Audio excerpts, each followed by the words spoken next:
இந்த 2025ல இந்த online shopping மூலமாக பொருட்கள் ஆர்டர் பண்ணும்போது கட்டாயம் டாக்ஸ் பே பண்ணணும் அப்படிங்கிற ஒரு பிரச்சனை வந்துச்சு. அந்த பிரச்சனைக்கு அப்புறம் பார்த்தோம் அப்படின்னா அலி எக்ஸ்பிரஸ்ல எல்லா விதமான பொருட்களும் ஸ்ரீலங்காக்கு அன்அவைலபிள் அப்படின்னு ஷோ பண்ணாங்க.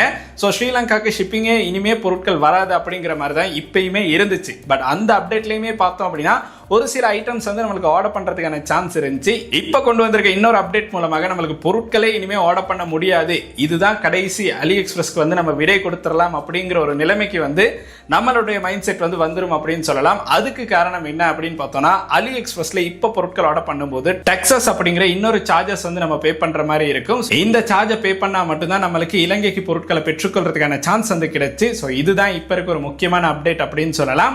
இதை நம்ம அலி எக்ஸ்பிரஸ் ஆப்புக்கே போய் பார்க்கலாம். ஒரு சில பொருட்களை வந்து நான் கிளிக் பண்ணி காட்டுறேன். அதை கிளிக் பண்ணணும்னு பார்த்தோம் அப்படின்னா நம்ம பை பண்ண போகும்போது டெக்ஸஸ் அப்படிங்கிற ஒரு புது விஷயம் வந்து அட் ஆயிருக்கு. அதுக்கும் எவ்வளவு பே பண்ணணும் அப்படிங்கிற விஷயத்தையும் நம்ம வீடியோக்குள்ள போய் பார்க்கலாம்.